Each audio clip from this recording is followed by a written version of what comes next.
Hola chicos, buenas noches. Buenas noches, doctor. Buenas noches. Vamos a comenzar. Ese es el otro tema que para el tercer parcial, todo lo que son anestésicos y sedantes intravenosos. Obviamente que todos estos temas son amplios. Trata de resumir y darlo más puntual. Ahora vamos a hablar, como les dije, de anestésicos y sedantes. Tengan en cuenta que si hablamos de anestésicos y sedantes intravenosos, es una de las vías ideales para poder administrar los diferentes tipos de fármacos. Estos fármacos se van a diluir en el sistema vascular, se van a transportar y va a circular por el organismo de nuestro paciente. También algunos de estos medicamentos pueden atravesar la barrera hematoencefálica y se van a distribuir hasta el sitio de acción. Y dependiendo a eso dependiendo de esa acción, vamos a buscar la acción del fármaco que estamos usando y ver la acción en nuestros pacientes. Este medicamento se va a unir a receptores y estos receptores van a ser a los órganos blancos o donde queremos que actúen. Y así se puede iniciar la sedación como tal. Aquí vamos a ver ya lo que es la farmacocinética, la farmacodinamia, se van a eliminar los fármacos del organismo y todo va a terminar en una sedación. Todos han hecho ya la práctica, pero los que han podido ver, y les dije que vean algo de los anestésicos a los grupos de hoy día, les mostré las ampollas que se utilizaron para la sedación. Entonces son los fármacos que se utilizan en anestesio. Queremos que los resultados en nuestros pacientes sean lo más rápido posible. Hablo de minutos, exagerando en 5 minutos, vamos a administrar los fármacos a nuestros pacientes y queremos ver el resultado como en 5 minutos o 3 minutos, dependiendo del fármaco que vayamos a utilizar. Ahora, el mecanismo de acción. Va a haber una interacción molecular y en esta interacción molecular el medicamento va a llegar a un receptor. Y este receptor va a ser un órgano diana o el receptor donde queremos que actúen nuestros fármacos. Ahora, vamos a dividirlos como en grupos. Vamos a tener los que son los barbitúricos, los GABA. En los barbitúricos vamos a tener el propofol, también aparte tenemos las benzodiazepinas, el etomidato. Este tipo de fármacos, su sitio de acción va a ser el receptor ácido aminobutírico. Entonces este es el GABA-A. Entonces, cuando se les hable o cuando alguien les indique que son receptores inhibitorios GABA, se habla generalmente del propofol, que es lo que se usa actualmente. Algo importante y sí les voy a preguntar es que el GABA es el principal neurotransmisor inhibitorio del sistema nervioso central. Esta acción del receptor GABA-A va a causar un transporte que va a llegar a aumentar o incrementar los iones de cloro que van a atravesar la membrana y por esto se va a llegar a una hiperpolarización de esa hiperpolarización celular, por eso se presentan todos estos cambios. En la siguiente diapositiva van a ver un gráfico, que es el modelo esquemático del receptor GABA. Son 5 generalmente los que tienen, son alfa 1, alfa 2, beta 1, beta 2 y Y. Esos son los receptores. Y generalmente sobre los receptores alfa es donde van a actuar los GABA. Aquí hablamos del propofol, que ya les dije que eso sí les voy a preguntar. En la siguiente diapositiva ya está el gráfico. En la diapositiva 4.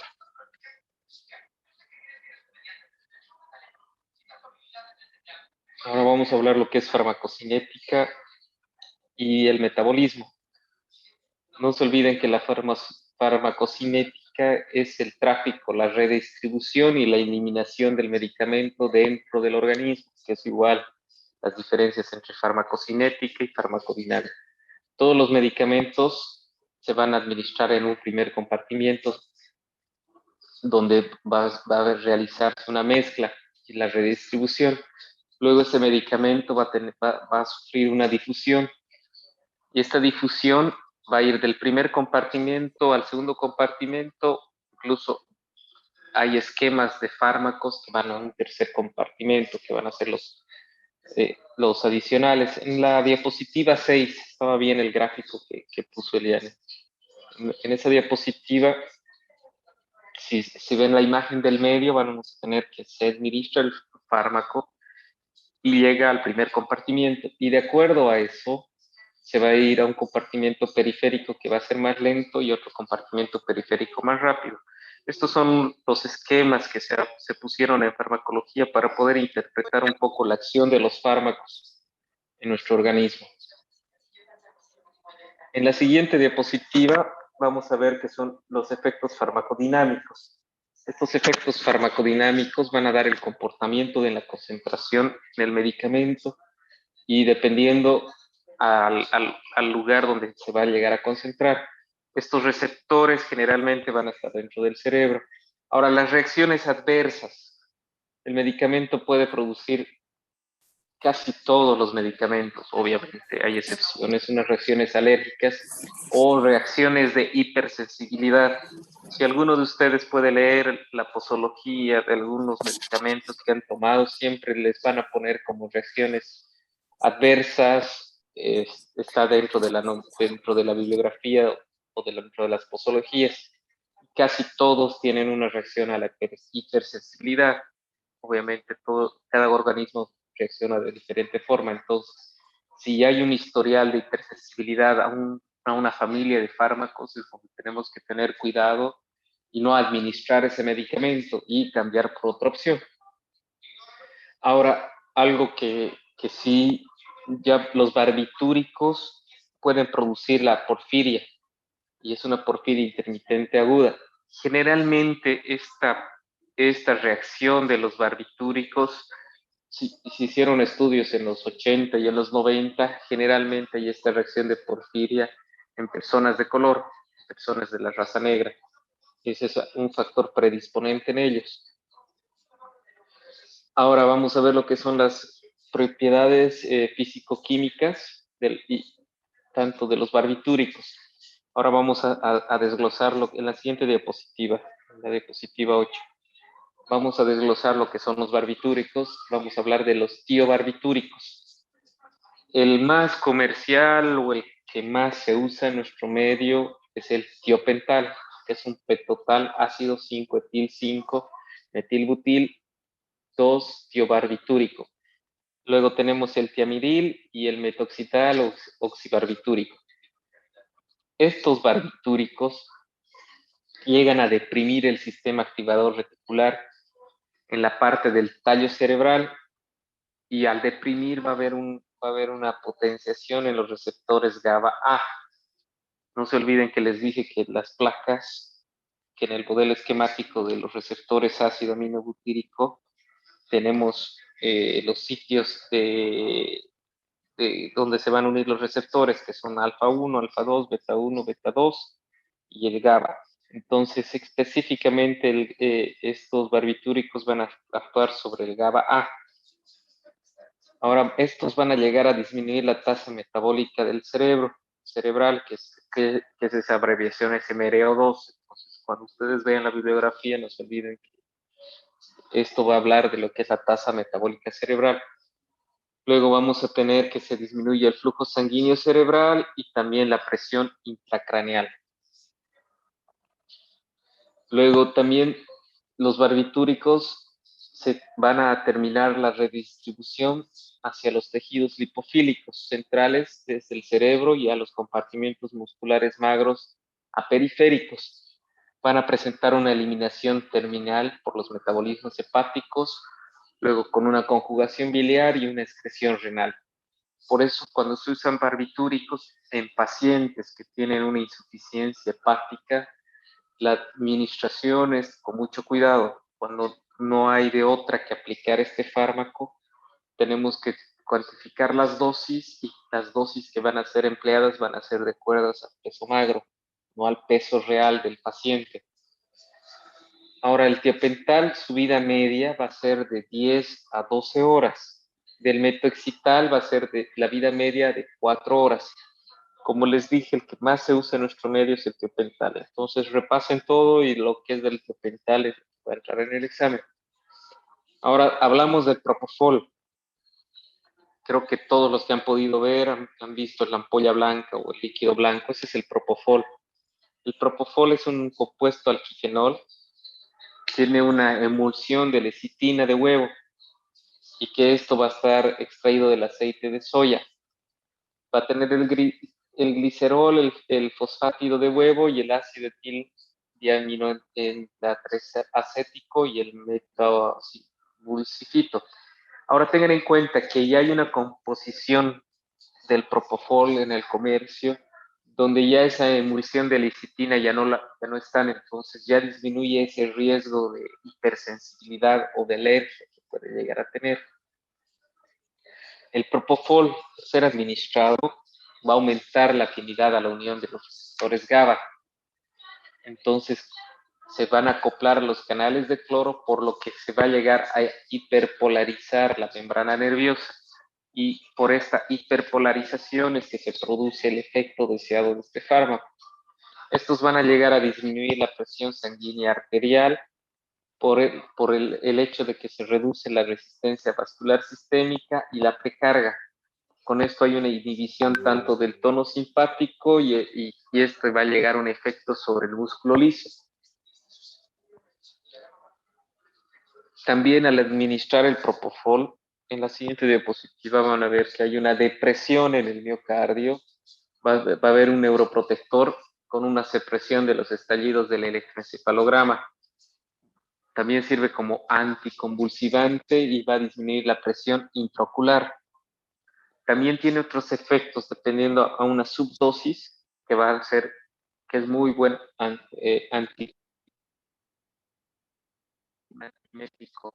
Ya cuando no responden a otros tipos de antieméticos, se llega a usar el propofol, que es uno de los, es como si fueran una escalera y si no respondieron ya a los primeros antieméticos de primera línea, recién se utiliza el propofol. La vida media de redistribución del propofol es de 2 a 8 minutos. Ahora, la vida media sensible de infusión va a ser de hasta de 8 horas y puede ser incluso menor a 40 minutos. El metabolismo va a ser hepático, va a haber un metabolismo inactivo soluble tanto en el agua y se van a eliminar por los riñones.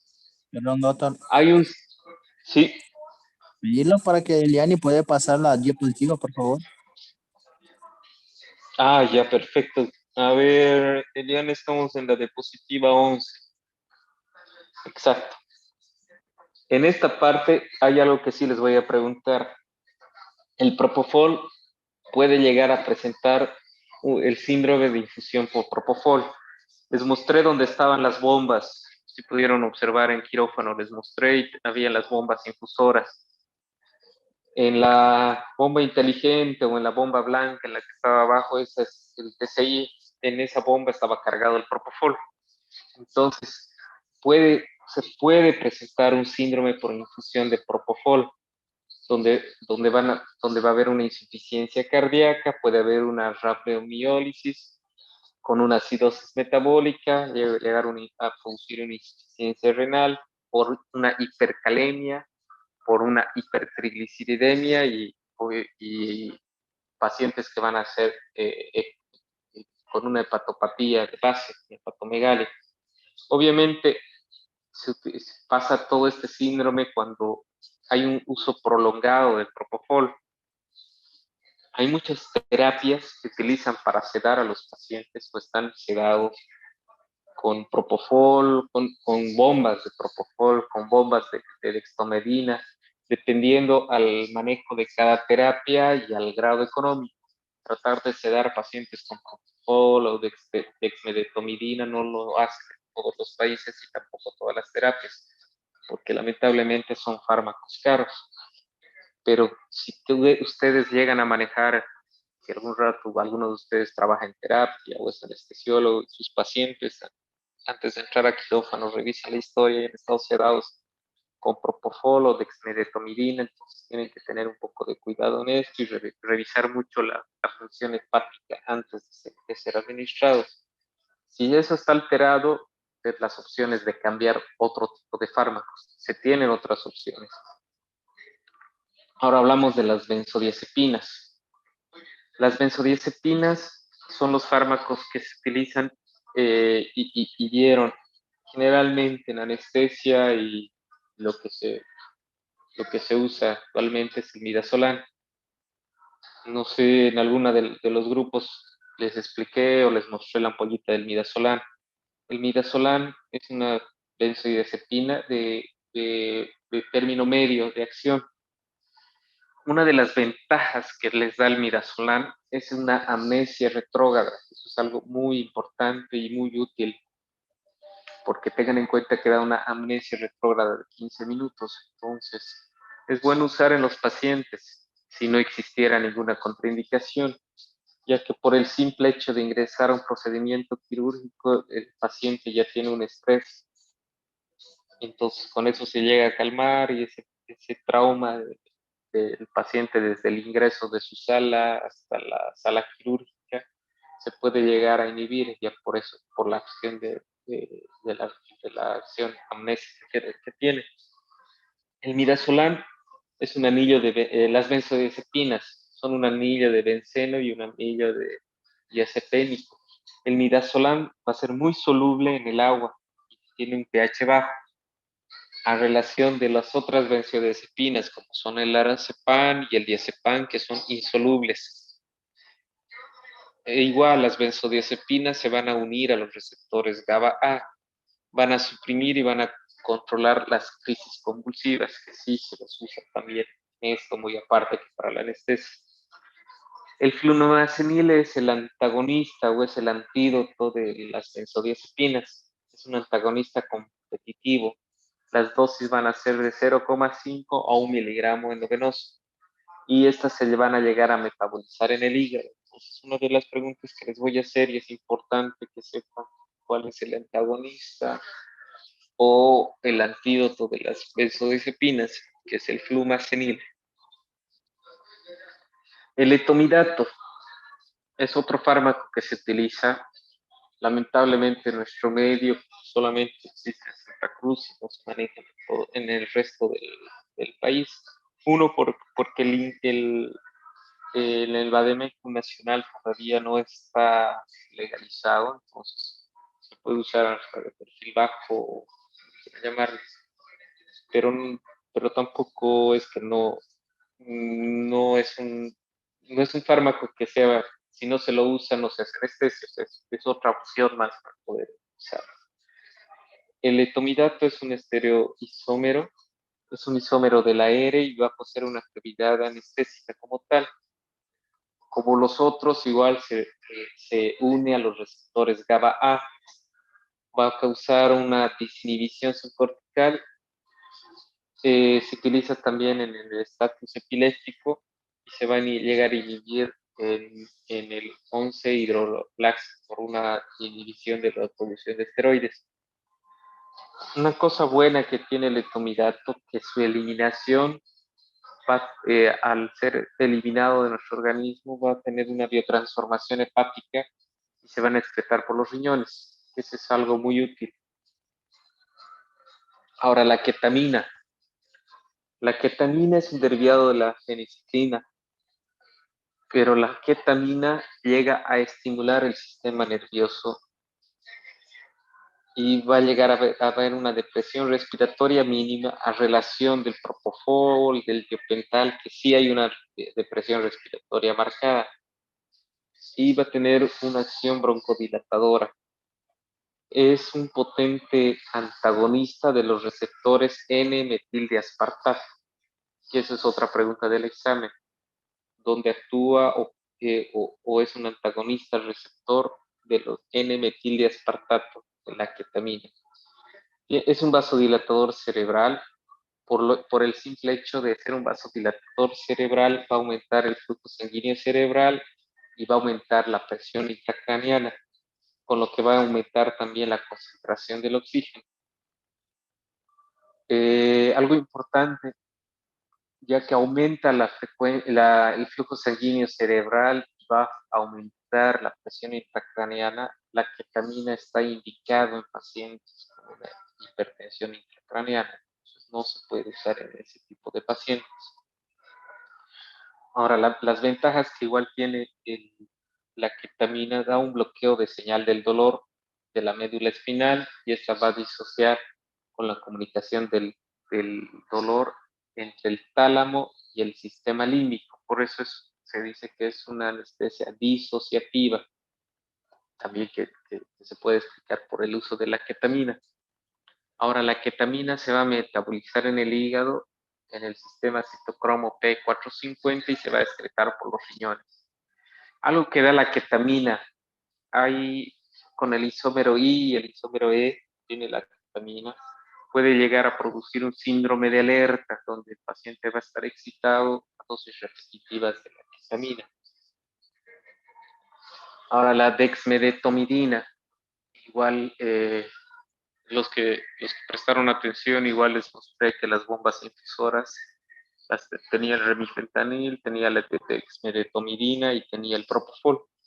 La dexmedetomidina es un enantiómero de metomidina y es un agonista alfa 2 selectivo. Va a producir una sedación y una analgesia con una depresión respiratoria muy sustancial. O sea, produce un descenso en la depresión respiratoria, pero es mínimo. Ahora, tengan en cuenta que son receptores alfa 2 y estos van a actuar en el locus ceruleus, va a causar una sedación con una actividad del sistema simpático, pero es muy reducida. Y una ventaja que tiene la dexmedetomidina, que se va a metabolizar en el hígado mediante un iridin 5-difosfoglucoronosil transferasa. Y estos se van a llegar a eliminar por la bilis y la orina. Por eso es que es un fármaco que en terapia intensiva lo usan para pacientes que van a ser destetados o extubados. Son pacientes que han estado intubados por 5 o más días, pero ya tiene la indicación para poder ser extubados. Entonces es usar la dexmedetomidina y lo usan bastante en ese caso. Ahora, las dosis. Lo que sí, la siguiente diapositiva, vamos, las dosis de los barbitúricos, en la diapositiva 16, eso sí les voy a preguntar del para que vuelvan a repasar lo que es tiopental, propofol, dexmedetomidina y remifentanil, son los fármacos que más se usan, entonces les voy a preguntar de eso. Las dosis del tiopental, la dosis de inducción del tiopental es de 3 a 5 miligramos kilogramos en el adulto, de 5 a 6 miligramos kilogramo en el niño y de 6 a 8 miligramos kilogramo en el lactante. Obviamente, estas son en pacientes estándares.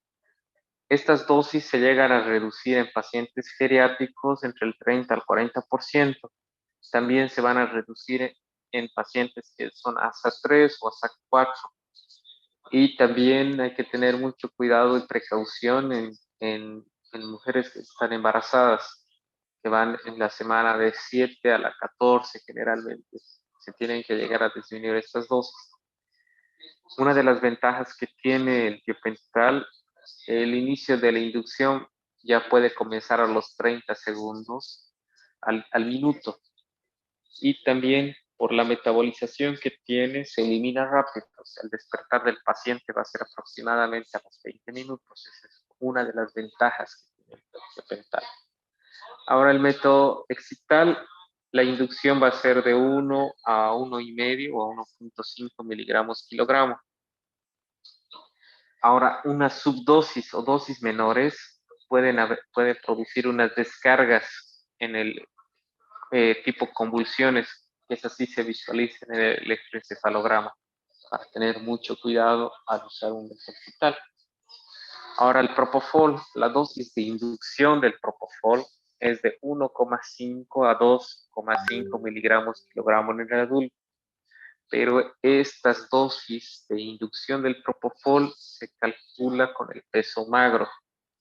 O sea, como les digo, si son pacientes obesos, pesan 120 o 650 kilos, las dosis hay que calcular con el peso magro o con el peso ideal, no con el peso actual del paciente. Las benzodiazepinas, la dosis de inducción del midazolam, que es otro fármaco que sí se usa bastante, es del 0,1 a 0,2 miligramos kilogramo.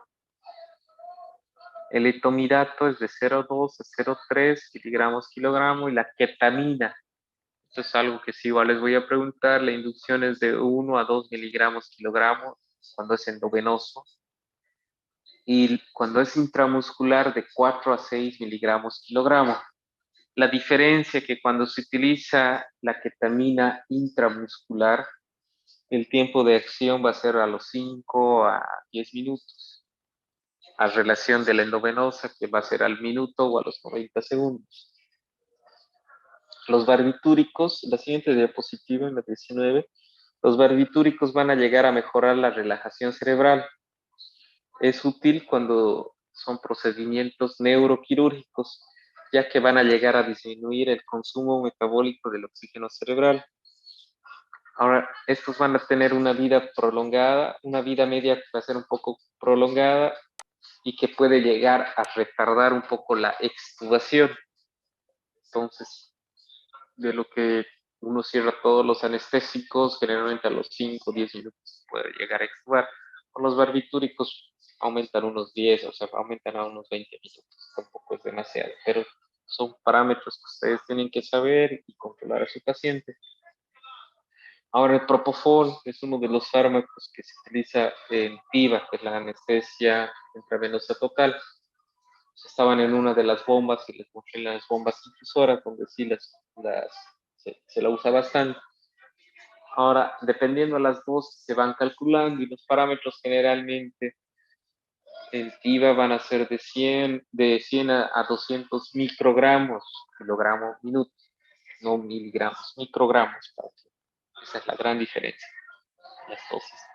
Ahora, las benzodiazepinas, volviendo a repasar, su infusión va a ser de 0,25 a 1 microgramo kilogramo minuto. Generalmente estas dosis del midazolam es más recomendable que el paciente esté intubado. El etomidato llega a inhibir la síntesis de los esteroides, tanto a nivel de una enzima que es la enzima 11B hidroxilasa. En ese caso estaría contraindicado el uso del etomidato.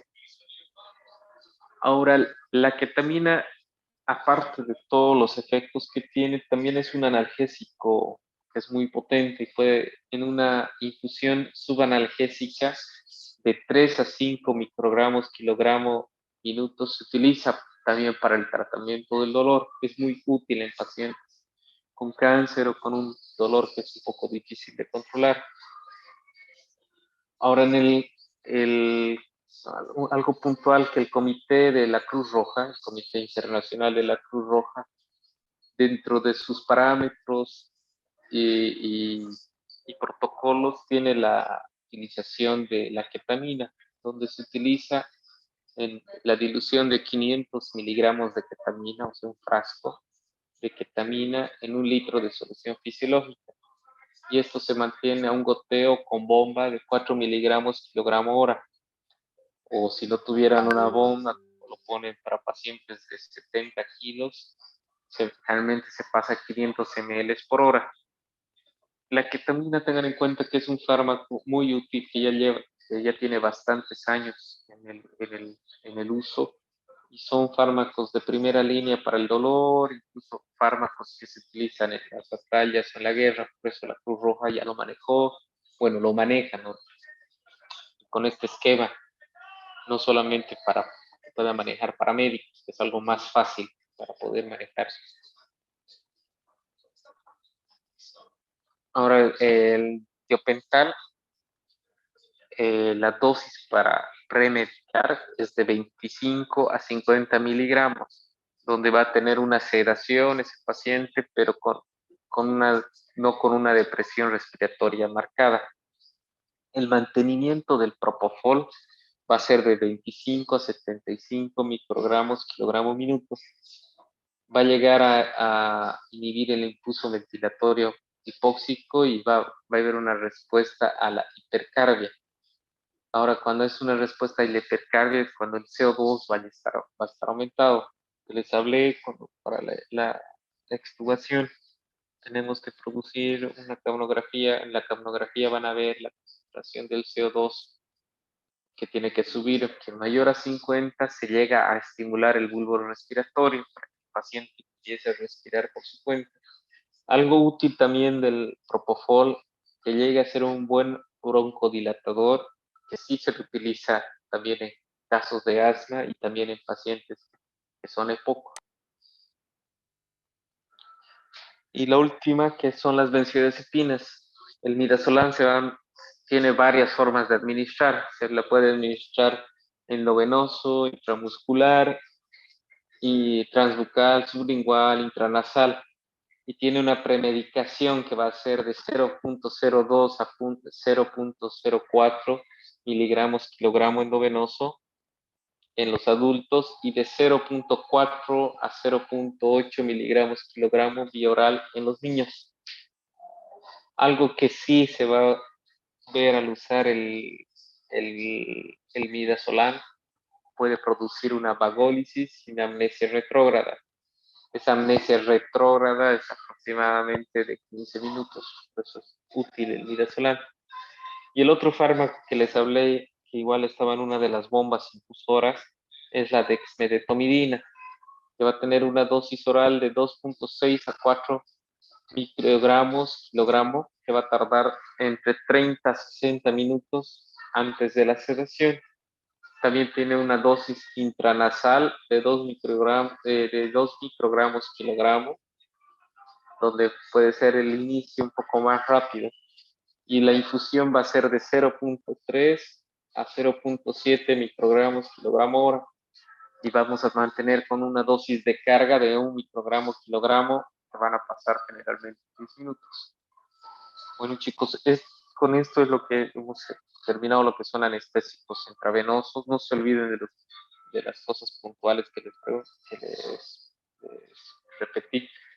Ahora vamos a entrar, Eliane va a mandar el otro link para poder hablar ya de lo que son los relajantes, que ese sería el otro tema para el lunes, para el examen. Chicos, nos vemos en el otro link.